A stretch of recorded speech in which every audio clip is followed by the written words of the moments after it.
Memang ya kalau dihitung-hitung ya karena amanah dari teman-teman ya, saya juga tidak pernah mengharap jadi ketua umum membawa 22 provinsi. Mengurus sawit di Riau itu sudah cukup asik bagi aku. Tetapi ya karena dipercaya teman-teman, 22 provinsi saya mobile ya. Kayak kemarin ke Kalimantan Barat itu ternyata jauh-jauh sekali antar kabupatennya, tapi saya senang. Nah, di dalam perjalanan itu hobi saya adalah melihat kehidupan orang itu membuat saya bersyukur bahwa ternyata memang dunia itu tidak hanya di Pekanbaru, tapi teman-teman di Pontianak, di Papua, di Manokwari juga melakukan hal yang sama. Nah, jadi saya menikmati itu. Jadi tidak banyak orang yang bisa mengerti bahwa saya menikmati itu untuk bersyukur. Nah, yang kedua, hobi saya yang paling unik dan antik itu adalah menulis. Makanya kalau saya di satu daerah di hotel, saya bisa tahan di kamar 6 jam gak keluar. Benar, asal bisa merokok di kamar. Karena saya juga suka nulis, membuat perencanaan, menganalisa teman-teman, saya kirim. Nah, dan yang paling penting juga medsos dari petani sawit itu hobi saya yang nggak pernah terlupakan. Saya paling rajin mengecek medsos teman-teman. Kita ada 141 medsos, WhatsApp group. Setiap kabupaten punya dan saya dari situ. Saya periksa apa yang sedang mereka bicarakan. Saya bisa setiap hari saya jawab. Kalau ada yang sudah dari beberapa WhatsApp group sama topiknya, ini berarti urgent. Maka saya ambil alih. Saya akan turun menjelaskan apa yang terjadi. Nah, itulah fungsi dari organisasi ini. Karena Pak Ketua Dewan Pembina kami selalu mengatakan, saya mau jadi Dewan Pembina kalian kalau berjanji pengurusnya itu mau berguna untuk anggotanya. Tidak hanya gagah-gagahan. Dan itu kami buktikan. Saya sudah 3 tahun jadi ketua umum, banyak juga yang sudah kami hasilkan, tapi masih banyak yang belum berhasil kecuali terkhusus masalah hilirisasi TBS untuk membuat pabrik. Nah, ini hobi. Tanpa punya hobi yang mengerjakan itu adalah stres. Nah, di luar sehari-hari di rumah saya suka melihara anjing besar. Karena kemarin saking sibuknya 2 Harrier saya tewas, nggak ada yang rawat. Ya udahlah, mungkin udah saatnya juga dia istirahat. Nah, saya juga hobi itu di bengkel-bengkel mobil tua, mobil Highland, mobil-mobil double cabin, mobil-mobil berat lah. Saya melihat mereka kerja membuat saya semakin muda, petarung gitu loh. Nah, olahraga main pingpong. Nah, karena ini olahraga yang paling praktis tapi penuh dengan konsentrasi. Karena bolanya kecil dengan kelihayan mata, kita semua ikut bekerja, tidak hanya fisik. Nah, itu. Jadi yang saya lihat adalah banyak orang mengatakan karena saya harus menjalani 22 provinsi sampai semua. Yang belum saya jalani itu tinggal Papua Barat sudah. Nah, Papua kemarin tiba-tiba saya nggak bisa. Nah, banyak orang mengatakan apakah Anda digaji mengurus Apkasindo? Tidak. Jadi dari mana kalian dapat duit untuk pergerakan sebegitu masif? Keren lah dari semua bekerja. Ya kita punya usaha, kita punya namanya Koperasi Sawit Setara. Koperasi ini menggerak roda ekonomi petani sawit dari segi pupuk. Dia juga beli pupuk ke pabrik, ke toko. Ya kita beli dari pabrik, distributor malah lebih murah dari pupuk yang mereka beli kalau ke toko. Kita juga menggunakan pupuk Indonesia, pupuk yang punya BUMN. Demikian juga dengan minyak goreng. Kita jadi distributor D1. Nah, ini salah satu cara kita juga menyiapkan pembibitan sawit yang sertifikasi sehingga petani tidak membeli bibit yang ilegal atau tidak asli. Nah, membantu petani sawit untuk mendapatkan haknya, terkhusus dari segi harga, sudah membantu saya sendiri, karena saya juga petani. Kalau harga TBS naik, naiklah pendapatan rumah tangga. Itu naik kalau ada yang bertarung. Nah, itulah kami pengurus petani sawit menjaga harga itu tetap berada di atas HPP, supaya kami bisa makan. Tetapi banyak juga teman-teman yang tidak sanggup jadi pengurus, mungkin karena sesuatu hal dia akhirnya mundur atau tidak aktif, dan itu tidak kami larang karena Apkasindo itu organisasi nirlaba, tidak berpolitik. Kalau dipikir-pikir, Bang, kalau aku jadi cawapres mungkin aku terpilih, karena anggotaku ada 2,4 juta dikali anak istri ya 17 juta dapat lah. Itu udah satu provinsi Jawa Barat ya. Jawa Barat berapa pemilihnya itu? Artinya suara petani itu adalah suara presiden.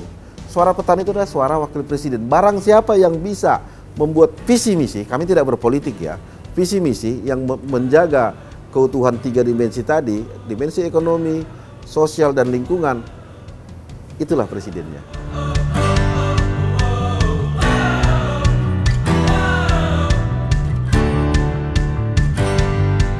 Sederhana, yang kukerjakan ini juga untuk kalian.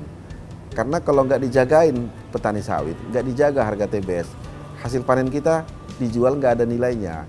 Dengan saya juga bertarung memperjuangkan kesetaraan harga hak petani sawit, dengan sendirinya kebun kita yang nggak luas itu akan panen, maka dengan harga yang pantas maka kalian bisa kuliah. Nah, kecuali saya bukan petani, itu akan lain cerita. Tapi saya petani, jadi yang saya perjuangkan juga adalah saya memperjuangkan diri saya sendiri, dapur saya. Nah, dengan pengertian itu mereka juga sudah menjadi memahami, oh yang dijualkan papa. Karena dia juga melihat medsosnya Apkasindo, doa-doa petani sawit itu kadang itu sampai 360.000 play satu YouTube. Dengan komentar yang sangat mendoakan bapaknya supaya sehat, selalu dijauhkan dari mara bahaya, amin segala macam, itu sudah obat. Kalau saya baca itu, saya kayak minum keriting daeng 10 botol. Semangatnya gitu, membaca komen-komen mereka itu. Hari ini saya ketemu Pak Muldoko, menjelaskan kondisi ekonomi petani sawit. Saya jelaskan ke beliau langsung, oke, kita buat YouTube. Udah, saya petani sawit maju, saya akan mengatakan, saya akan evaluasi semua itu, tata cara penetapan harga. Anda tidak boleh merugi terus, harga harus begini. Wah, itu kan semangat. Nah, tadi Pak Sekjen juga ketemu Pak Luhut, kami berbagi tugas, karena waktu yang bersamaan, waktunya Pak Sekjen ketemu Pak Luhut sebelum ke China. Pak Luhut kan ketemu. Kita melaporkan kondisi petani sawit, dan itu kita beritahu di WWA Group. Doa-doa mereka membuat kami itu semangat. Kalau ditanya dari mana sih ongkosnya pesawat, hotel segala macam, ya itulah. Kadang pakai duit pribadi, kadang dari usaha yang dibangun oleh Apkasindo. Tapi tidak itu menjadi patokan. Harga sawit naik, maka saya juga mendapat manfaat sebagai petani sawit.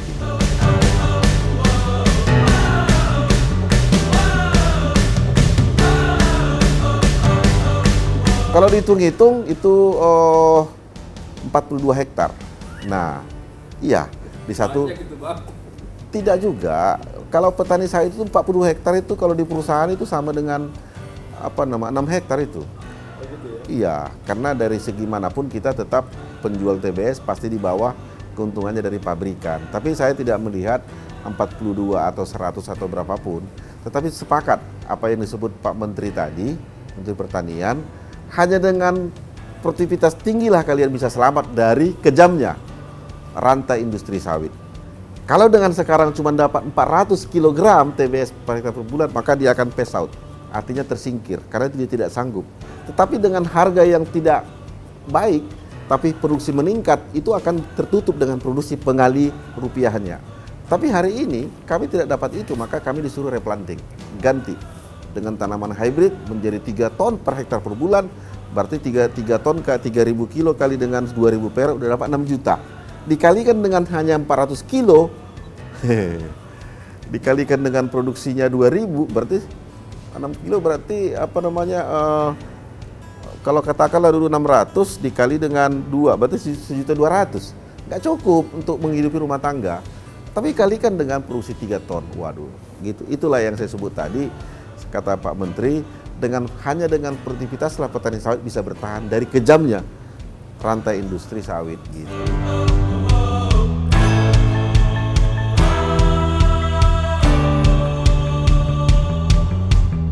Baru terbarukan, nah EBT, dan adanya juga kebijakan Indonesia, tidak boleh lagi kita buka lahan untuk sawit.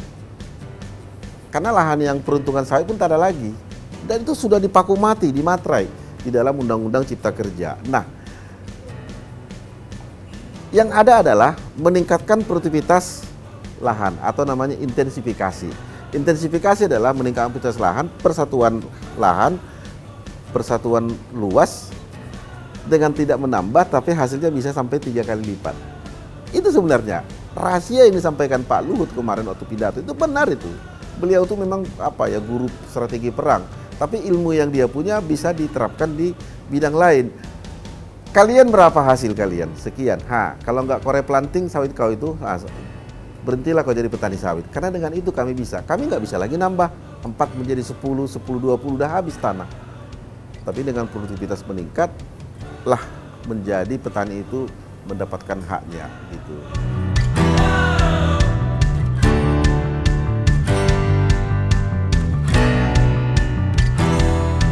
Iya, mobil-mobil tua, tapi mobil off-road, bukan off-road lah, mobil-mobil Highland, Toyota, bukan Toyota, apa namanya itu, TAF GT, Rocky. Ya kadang saya beli, saya perbaiki, udah saya lihat gitu. Ya kata orang kurang kerjaan, enggak.